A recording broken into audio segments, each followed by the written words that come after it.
Olá, vamos dar continuidade à nossa aula. Estávamos falando do tema vida, da proibição de tortura, e no vídeo anterior, isso sobre o artigo 5º, né? No vídeo anterior, eu falei da lei da anistia, que não ofende a proibição de tortura, e a gente deu uma quebra no bloco, e a gente ficou de começar a falar sobre a súmula vinculante número 11. A gente vai começar a falar dela agora. Só que a súmula vinculante número 11, eu quero destacar para você, ela está relacionada com a questão da proibição de tortura, não é? Porque o uso de algemas, essa súmula vinculante número 11, ela visa evitar proibir os excessos na condução coercitiva, na prisão, enfim. Então, vamos para a tela, que a gente já sabe o que a gente está falando, é só uma continuidade. Então, vamos aqui. Olha só. O texto da súmula vinculante, ele vai dizer o seguinte: só é lícito o uso de algemas em caso de... Então, se não for nesses casos que a gente vai citar aqui na leitura, o uso de algemas é ilícito, tá? Só é lícito o uso de algemas em caso de resistência e de fundado receio de fuga ou de perigo à integridade física própria ou alheia por parte do preso ou de terceiro, ok? Não precisa ser só o preso, não, pode ser um terceiro. Justificada a excepcionalidade por escrito, tem que justificar por escrito. Ok? Sob pena de responsabilidade disciplinar civil e penal do agente ou autoridade, então responsabiliza o agente ou autoridade, e de nulidade da prisão ou do ato processual a que se refere, sem prejuízo da responsabilidade civil do Estado, sem prejuízo da pessoa presa e algemada de forma ilícita, poder pedir indenização para o Estado também, responsabilizar civilmente o Estado. Então, a súmula vinculante número 11, ela veio para coibir abusos, ela veio para coibir excessos no ato de prisão. E ela acaba por sendo bem mais cumprida, bem mais obedecida quando a gente fala de prisões de autoridades, de prisões de famosos, de prisões que são que geram repercussão e a mídia vai em cima, e a mídia está ali acompanhando. Mas, infelizmente, a gente tem o uso de algemas indevidamente, a gente tem relatos, a gente tem denúncias, quando é uma prisão de alguém não famoso, numa situação não vista por todo mundo. E o direito constitucional visa, a súmula vinculante número 11 visa dar uma uniformidade nesse tratamento, respeitando os direitos fundamentais. Tanto faz quem seja o preso, tá? Tem que se enquadrar nesse dispositivo, e para sua prova você tem que entender desse jeito, tá? Vamos lá seguir, aí eu mudo de assunto, mas volto a um assunto que a gente já falou no bloco anterior, que é a doação de órgãos, sangue e tecido. Olha só. Com base no princípio da solidariedade humana, é direito à vida? Mas é direito à vida com base no princípio da solidariedade humana. A doação de sangue, órgãos ou tecidos em vida ou pós-morte, para fins de transplante ou tratamento, é considerada constitucional. Essa regra da doação, ela veio na Constituição em 88, né? E depois, em 97, ela veio regulamentada. A Lei 9434 de 97, com as alterações introduzidas pela Lei 10.211 em 2001 e 11.521 em 2007, regulamenta a remoção de órgãos, tecidos e partes do corpo humano com essas finalidades terapêuticas, tá bom? Lembrando que a doação de órgãos pós-morte só vai acontecer se for comprovada a morte encefálica. A gente já associou vida com atividade cerebral, e aqui eu ainda vou fazer uma conclusão sobre isso. Vamos lá, Lei de Biossegurança. A Lei 11.105 de 2005, Lei de Biossegurança, é um marco importante para a proteção do direito à vida. Então, a doação de órgãos, sangue e tecido é importante, Lei de Biossegurança é importante, são três acontecimentos. É a ADPF 54, que é aquela da interrupção da gravidez de fetos sem cérebro, que a gente já falou no bloco passado e a gente já vai retomar. É a Lei de Doação de Órgãos, Sangue e Tecido e a Lei de Biossegurança. Vamos falar aqui um pouquinho da Lei de Biossegurança. A Lei 11.105, de 2005, Lei de Biossegurança, é marco importante para a proteção do direito à vida. foi apreciada pelo Supremo através da ADI 3510, porque foi ajuizada uma ADI contra ela. Perdão. Através da ADI 3510, que decidiu não constituir violação ao direito à vida a pesquisa de células-tronco embrionárias, nos termos da referida lei. Por que o Supremo decidiu assim? Porque as células-tronco embrionárias, apesar de serem células humanas, elas não têm cérebro. Aí a gente vai seguir a mesma linha de raciocínio. Todas as linhas de raciocínio seguem o mesmo ponto, associar a vida à existência de cérebro e atividade cerebral. A decisão do Supremo atendeu aos princípios da solidariedade humana, já que a pesquisa das células-tronco embrionárias vem sendo muito importante para a cura de doenças ou melhoria da qualidade de vida humana para quem detém algumas doenças degenerativas, enfim. Agora, o Supremo tirou isso da sua cabeça? Não, ele não tirou isso da cabeça dele. O Supremo, eu li a ADI 3510, a DPF 54, eu li as ações todinhas, você acha no site do Supremo. Elas são cheias, tem audiência pública, tem a oitiva de especialistas na área, de associações, não só especialistas na área, mas associações de especialistas. Não é tirado da cabeça dos magistrados, porque eles não são médicos, não são cientistas, ok? Vamos lá. Todavia, os ministros do STF tiveram... Vida e atividade cerebral, né? Que a gente vai começar a fechar o raciocínio desse tema. Todavia, os ministros do STF tiveram que se deparar com uma discussão muito delicada, a definição do conceito de vida. A decisão não foi por votação unânime e a argumentação do relator foi que o zigoto, que é a célula-tronco embrionária, né, ainda não é provido de cérebro. Portanto, não pode ser considerado um ser vivo, porque a linha de raciocínio é essa, relacionar a vida com a existência de cérebro e atividade cerebral. A afirmativa bastante polêmica está em consonância com a Lei de Doação de Órgãos, Sangue e Tecido, a Lei 9434 e suas atualizações, que prevê que com a morte encefálica é constatada a morte, sendo possível ocorrer o transplante. Na mesma linha de raciocínio está a decisão do STF na DPF 54, que pleiteava o direito à interrupção da gestação no caso de comprovação de fetos anencefálicos, permissão não prevista no Código Penal que criminaliza o aborto. Mas o que o Supremo fez? Ele não considerou aborto nesse caso de gestação de feto anencefálico. Por quê? Porque não tem cérebro, então não tem vida. Então, o Supremo permitiu e chama de interrupção da gravidez, que não é a mesma coisa que aborto, ok? Não é a mesma coisa. Cara, essas temáticas aqui que eu abordo com vocês, essas três, elas são polêmicas? São. Elas mexem com princípios éticos, morais, filosóficos, religiosos? Sim. Mas o Estado é laico, a Constituição é laica, o Supremo Tribunal Federal é laico. Desde o início do bloco anterior, eu falei que o Constituinte não definiu o que é início e fim da vida, deixou isso para o legislador infraconstitucional. O legislador infraconstitucional só falou de vida lá no Código Civil, mas para fins de direitos civis, eu falei para você no bloco anterior. E o Supremo teve que se posicionar, e ele usou a ciência para se posicionar, e a definição é que a vida está relacionada com a existência de cérebro, e não só a existência de cérebro, mas a existência de atividade cerebral. Ok? Vamos seguir. Aí a gente agora vai falar de integridade moral, que ainda é vida, mas a gente vai olhar agora por um outro aspecto. Vida não deve ser protegida somente em seus aspectos materiais. Existem atributos morais a serem preservados e respeitados por todos. A Constituição assegura expressamente, abre aspas, a indenização por dano material, moral ou à imagem. Artigo 5º, inciso 5.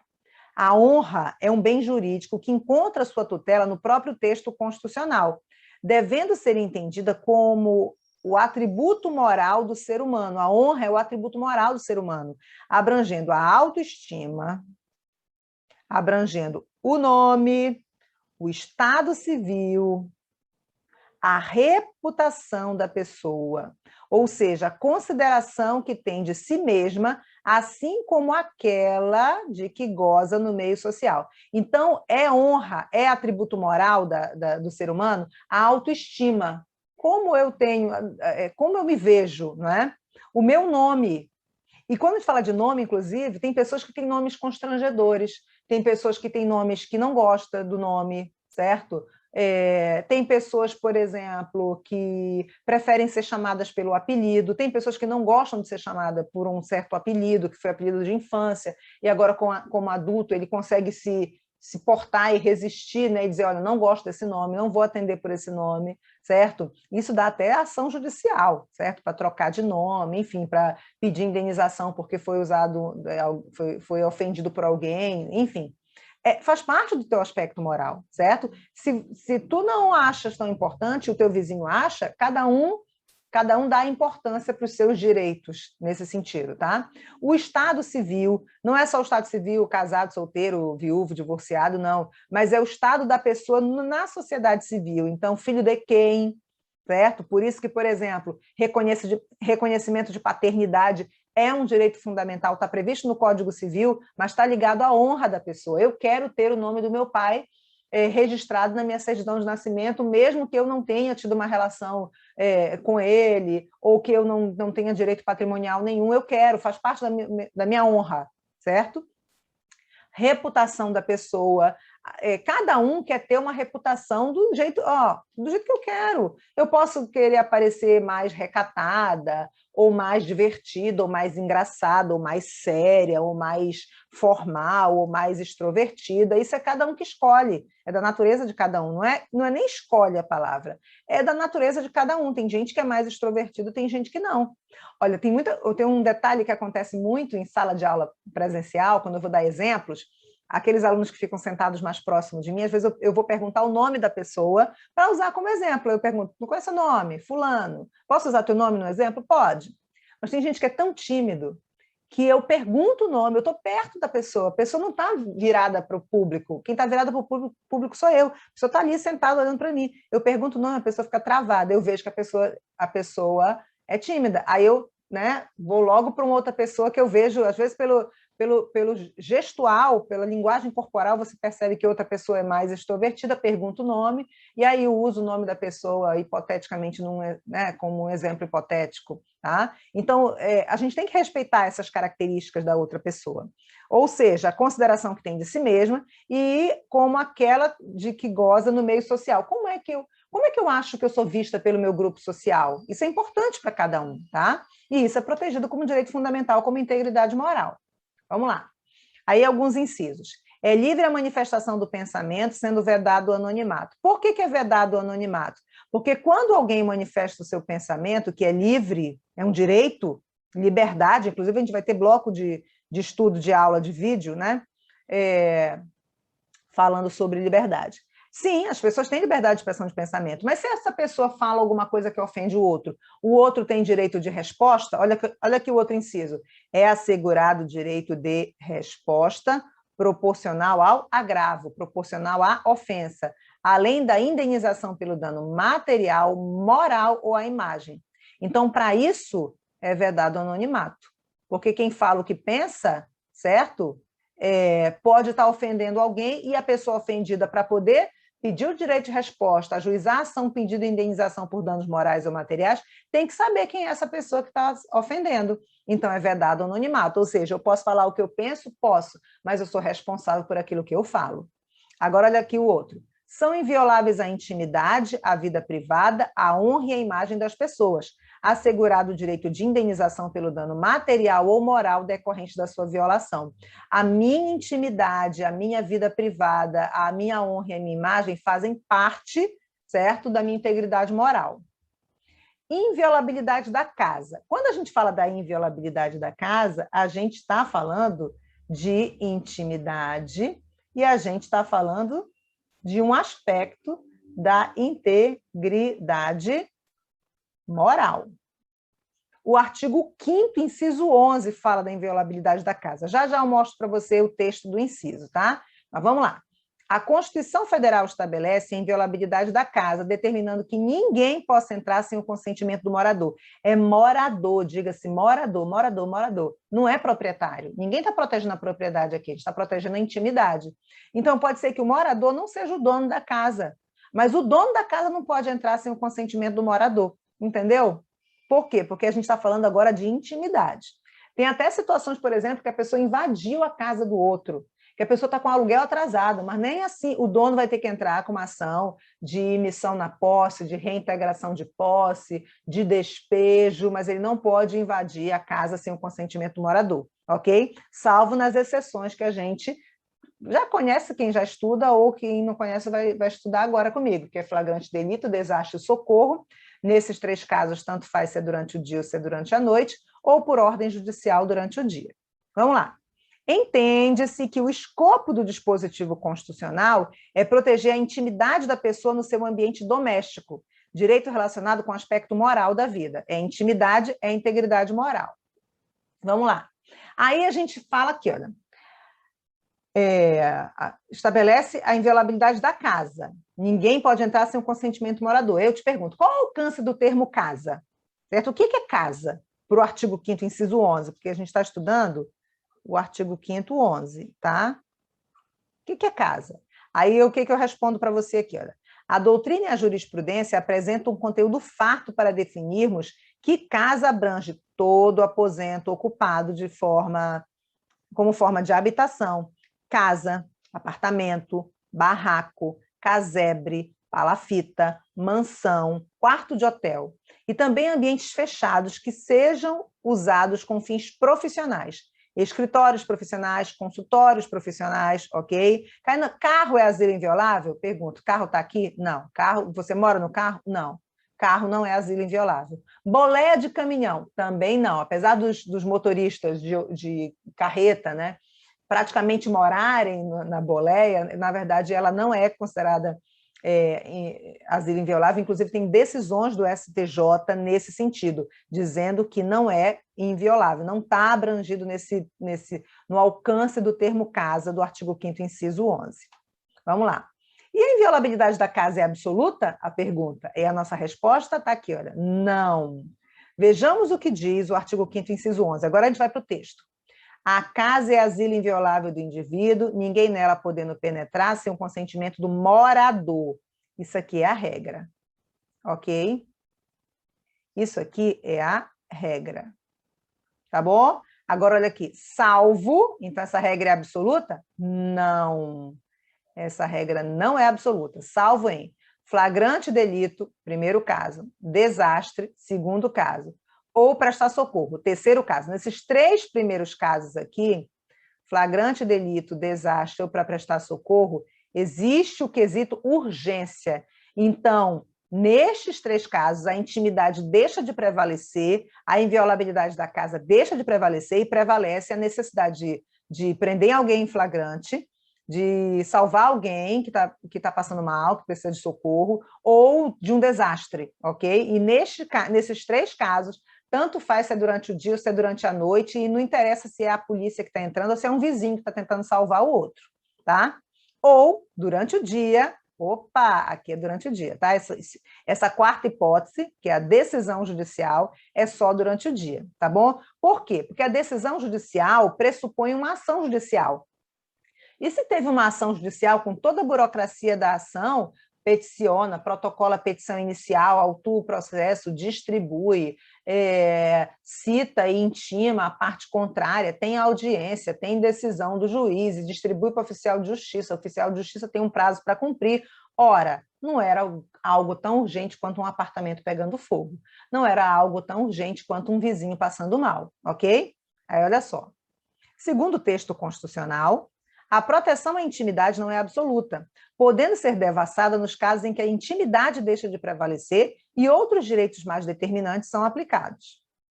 Nos 3 primeiros casos, flagrante delito, prestar socorro e desastre, há uma urgência em ampará-los ou evitá-los, tanto que a Constituição permite a violação domiciliar em qualquer hora do dia ou da noite.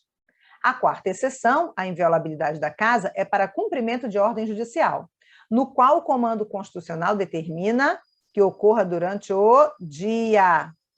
Justifica-se a delimitação temporal pelo fato de uma ordem judicial decorrer de uma ação judicial, com citação, intimação, audiência, despacho e todos os trâmites da burocracia processual, ou seja, não há o elemento urgência presente nas primeiras exceções. E aí a gente pergunta, Qual a delimitação do termo dia? Está aqui, olha. Já naquilo que tange o significado do termo dia, é importante a combinação do critério temporal com o critério astrofísico. Dia não é simplesmente o período de 6 às 18, mas o período entre o amanhecer e o anoitecer. Opa, o amanhecer e o anoitecer. Da aurora ao crepúsculo, não o filme, mas o pôr do sol, tá? Então, dia, dependendo da região, o Brasil, gente, é continental, tá aqui, eu até anoto no ponto seguinte, o território brasileiro é continental, então o dia, ele pode amanhecer em horários diferentes, dependendo de que estado você está, de que região você está, pode anoitecer em horário diferente, dependendo de que região você está, pode amanhecer e anoitecer em horários diferentes, dependendo da época do ano, dependendo se é inverno, se é verão. No verão, no Sudeste e Sul, os dias são mais longos, certo? Então, especialmente Sudeste e Sul, porque o Norte está mais próximo da linha do Equador e essa variação ela não é tão grande por causa da inclinação da Terra em relação ao Sol, na rotação, enfim. As regiões que estão na linha do Equador sofrem uma variação menor, porque está todo o tempo a incidência direta do Sol, não é? Vamos lá. O território brasileiro é continental e apresenta diferenças entre o raiar do dia e o ocaso. O ocaso é o pôr do sol. Devido principalmente à atividade astronômica, o que impede uma determinação exata do horário do dia. Você entendeu? Então, se o nosso constituinte quisesse ter colocado o horário, 6 às 18, lá no texto constitucional, ele teria colocado. Ele não colocou de propósito, que era para esse dispositivo do artigo 5º, inciso 11, não ser uma letra morta, não ser um dispositivo fora da realidade, certo? Separado, desatrelado da realidade. Por quê? Último ponto aqui que eu vou ler com você nesse slide. O objetivo do legislador foi permitir ao intérprete do direito a aplicação real da norma em relação ao dia. Então, na tua prova, vai estar assim, já era dia, já era noite alta, já era dia claro, já havia amanhecido, já havia anoitecido. São esses aspectos que vão delimitar muito mais do que o horário, a não ser que tem provas que eles fazem assim, considere que em determinado estado da Federação Brasileira amanhece tal hora e anoitece tal hora. Aí pronto. Mesmo que não seja verdadeiro, na questão é esse período, certo? Que você vai considerar para considerar o dia, período de horário previsto na questão. Não quero nem saber se, na verdade, aquele estado amanhece essa hora, em algum período do ano, tá bom? Inviolabilidade das comunicações. Mudamos de assunto, mas dentro do mesmo assunto, porque inviolabilidade das comunicações também é integridade moral. Abre aspas, é inviolável o sigilo das correspondências e das comunicações telegráficas, vou reler, tá? É inviolável o sigilo da correspondência e das comunicações telegráficas, de dados e das comunicações telefônicas, salvo no último caso, por ordem judicial, nas hipóteses e na forma que a lei estabelecer, para fins de investigação criminal. Olha só, as exceções são ou investigação criminal. O que é investigação criminal? Pode ser o inquérito policial, o IP de inquérito policial, ou pode ser também o inquérito IP também, mas P de parlamentar, que é a CPI. Calminha que eu vou falar de CPI, tá? Ou investigação criminal ou instrução processual penal. Instrução processual penal é a ação penal. Vou colocar vou colocar a penal, que é a ação penal. Então, essa é a regra, inviolabilidade, mas tem exceção, e a exceção é sempre por ordem judicial, né, quando há essa exceção, na hipótese de investigação criminal, instrução processual penal. Aí a gente tem o seguinte, a Constituição protege a intimidade nas comunicações e dados, sejam eles fiscais, bancários, eletrônicos. Entretanto, permite excepcionalmente a violação desta intimidade, desde que cumpridos os seguintes requisitos: ordem judicial e investigação criminal, ou instrução processual penal, ok? Ordem judicial, no caso de investigação criminal, ou de instrução processual penal. Isso aqui a gente vai trabalhar, tá? É artigo 5º. Agora tem outras exceções constitucionais aqui, olha, eu coloco para você. Outras exceções constitucionais encontram-se no artigo 136, parágrafo 1º, inciso 1, a linha B e C, estado de defesa, e 139, inciso 3, estado de sítio, que tratam, respectivamente, de estado de defesa e estado de sítio. Só que esses a gente não vai trabalhar agora, não é assunto dessa aula, tá? O decreto de estado de defesa determina restrições aos direitos de sigilo de correspondência e sigilo de comunicação telegráfica e telefônica, e na vigência do estado de sítio poderão ser tomadas as restrições relativas à inviolabilidade da correspondência e ao sigilo das comunicações. Agora eu vou falar de CPI. Presta atenção, a gente está falando de integridade moral e a inviolabilidade das comunicações é integridade moral. Falamos do artigo 5º, inciso 12, certo? Já falamos que a exceção exige ordem judicial em investigação criminal ou instrução processual penal. E aí falamos do estado de sítio e estado de defesa, mas sabemos que não vamos estudar nessa aula. E eu chego aqui com você na CPI. A CPI está no artigo 58, parágrafo 3º. E no texto da CPI, no texto que fala da CPI, o parágrafo 3º, tem uma parte dele que diz assim: as comissões parlamentares de inquérito terão poderes investigatórios próprios de autoridades judiciárias. Mais ou menos assim o texto, tá? Eu coloco aqui para você. Olha. A Constituição estabelece, no artigo 58, parágrafo 3º, que as comissões parlamentares de inquérito terão poderes investigatórios próprios das autoridades judiciárias. Tem um equívoco aqui, porque, na verdade, a CPI tem poder investigatório, mas a autoridade judiciária não, ok? Aí eu coloco aqui para você, olha. Na verdade, a CPI tem realmente poderes investigatórios próprios, por ela mesma, sem precisar de autorização de outrem, ok? Mas as autoridades judiciárias não, pois apenas julgam. As autoridades judiciárias só julgam, obedecendo ao princípio da inércia do judiciário. Carina, então me explica isso. Vamos lá, o nosso legislador constituinte, ele quis dizer, e eu estou falando isso porque o Supremo já interpretou, ele quis dizer que a CPI tem poderes investigatórios. E nesses poderes investigatórios, ela tem também poderes decisórios. Como se fosse, certo? Poderes decisórios parecidos aos da autoridade judiciária. Não é igual. É parecido, é como se fosse. Então, a autoridade judiciária tem poder decisório? Tem. Mas a autoridade judiciária tem poder investigatório? Não. A CPI tem poder investigatório? Sim, esse é o principal poder dela, investigatório. E no seu poder investigatório, ela tem poder decisório. E nesse poder decisório, ela parece com a autoridade judiciária. Ela se equipara, mas ela não é igual. Tá? Vamos lá. Então, aqui a gente viu o que a Constituição fala e a gente interpretou. Agora vamos para a outra setinha aqui. A CPI, segundo a Lei 1579 de 79, atualizada pela Lei 13.367 de 2016, então aqui a gente vai ver o que a lei diz, tá? Pode, por autoridade própria, olha só, ela pode, por autoridade própria, tá? Determinar as diligências que entender necessárias, tá? Ela pode também convocar ministro de Estados. Ela pode também convocar outras autoridades subordinadas ao presidente da República, mas ela não pode convocar o próprio presidente da República, tá? Ele tem imunidade aí. Então, ela pode convocar ministro e outras autoridades subordinadas ao presidente. O ministro é autoridade subordinada ao presidente, mas outras autoridades, além do ministro de Estado, podem ser subordinadas ao presidente e ser obrigadas a se apresentar na CPI, que a CPI pode convocar. Inquirir testemunhas e indiciados. A CPI pode? Pode. Ela pode requisitar, olha, requisição é ordem, não é requerimento aqui. Não é requerer, é requisitar. Requisição é ordem, requisitar é ordenar.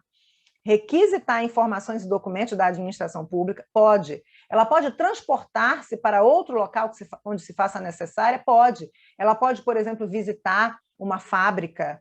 Ela pode, por exemplo, visitar as instalações de um presídio, a CPI, com seus membros, né? Ela pode, por exemplo, ir para outro estado e usar as instalações de uma Assembleia Legislativa ou de uma Câmara de Vereadores para fazer uma audiência pública ou para ouvir pessoas que estão naquele estado e que em grande quantidade não é viável todo mundo ir para Brasília, ok? Então, a lei regulamentando a Lei 13.367, que atualiza 15.079, regulamentando esses poderes da CPI, lista as suas atribuições, ok? Vamos lá. Agora vamos ver o que o Supremo diz sobre a CPI. Bem aqui. Então, eu trouxe para você, olha, o que diz a Constituição, o que diz a lei e o que diz o Supremo. Um complementa o outro, tá? Ninguém aqui está se contradizendo, só está ajustando para a gente entender. Segundo o Supremo, a CPI também pode, por autoridade própria, sempre por decisão fundamentada, ok? Tá? Por autoridade própria, e sempre, então ela não precisa de autoridade de ordem judicial, a ordem é dela mesmo, tá? Sempre por decisão fundamentada, ela pode quebrar sigilo fiscal, ela pode quebrar sigilo bancário, ela pode quebrar sigilo de dados, ela pode quebrar sigilo telefônico, peraí, presta atenção, excluindo a comunicação telefônica, porque lá no artigo 5º, inciso 12, que a gente está estudando, eu acabei de citá-lo, lá no artigo 5º, inciso 12, está bem aqui, olha, bem aqui, ó. É inviolável o sigilo das correspondências, das comunicações telegráficas, de dados, das comunicações telefônicas, salvo no último caso, qual é o último caso? Telefônica, por ordem judicial, nas hipóteses na forma que a lei estabelecer para fins de investigação criminal ou instrução processual penal. É por conta disso aqui que a gente diz, volta para cá, bem aqui, olha, que o sigilo telefônico, quando a gente fala da conversa telefônica, ele está amparado pela chamada reserva constitucional de jurisdição. Só vai poder quebrar, não pode por ordem parlamentar, é só por ordem judicial. Ok? Em investigação criminal, vou colocar aqui, investigação criminal, ou para instruir processo penal, a ação penal. A investigação criminal, ela inclui a CPI, porque a CPI é uma investigação criminal também. Inclui o inquérito policial e inclui a CPI, mas tem que ter ordem judicial. Então, vamos ler de novo aqui para a gente finalizar. Segundo o STF, a CPI também pode, por autoridade própria, sempre por decisão fundamentada, determinar quebra de sigilo fiscal por conta própria, quebra de sigilo bancário por conta própria, a CPI pode mandar quebrar, quebra de sigilo de dados, os e-mails, por conta própria, a CPI pode mandar quebrar, quebra de sigilo telefônico, por conta própria, ela pode mandar quebrar a CPI, excluindo a comunicação telefônica. Então, o que ela pode quebrar, Karina? Os sigilos de dados telefônicos.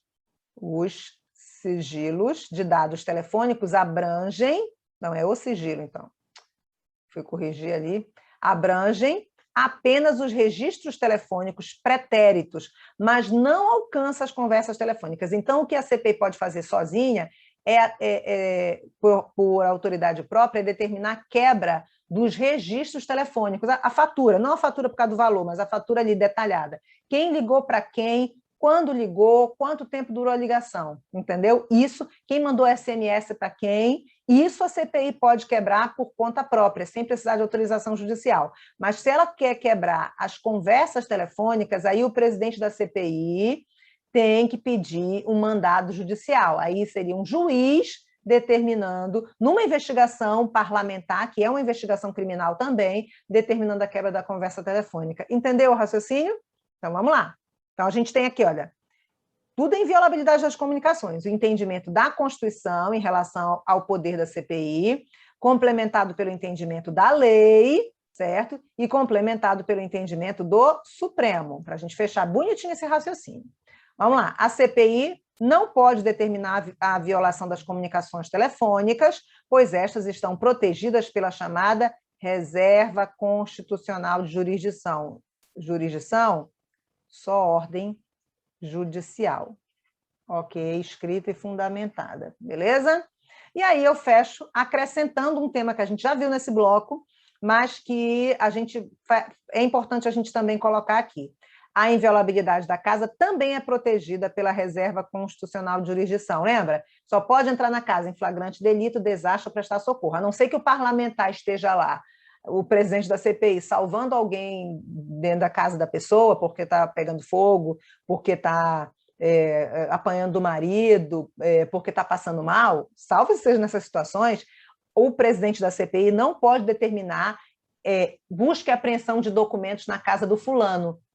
Pode determinar busca e apreensão de documentos numa repartição pública, que é o requisitar informações e documentos da administração pública, porque a administração pública, o nome está dizendo, é pública. Mas se é para buscar documentos na casa do fulano, certo? Entrar na casa dele, aí só ordem judicial. Aí o presidente da CPI pede autorização para o juiz dá a ordem escrita e fundamentada, se for o caso, aí entra-se na casa de dia, sem o consentimento do morador, para cumprir mandado judicial. Então, faz sentido a gente acrescentar essa observação. A inviolabilidade da casa também é protegida pela reserva constitucional de jurisdição e não pode ser violada por ordem judicial, por ordem parlamentar, só por ordem judicial. Ok? Aí eu fecho com você esse bloco e a gente vai continuar no próximo bloco mudando de assunto dentro do artigo 5º. Lembra que o artigo 5º tem vida, liberdade, igualdade, segurança e propriedade? A gente fechou vida e aí agora a gente vai falar de outro assunto do artigo 5º. Clica no próximo vídeo.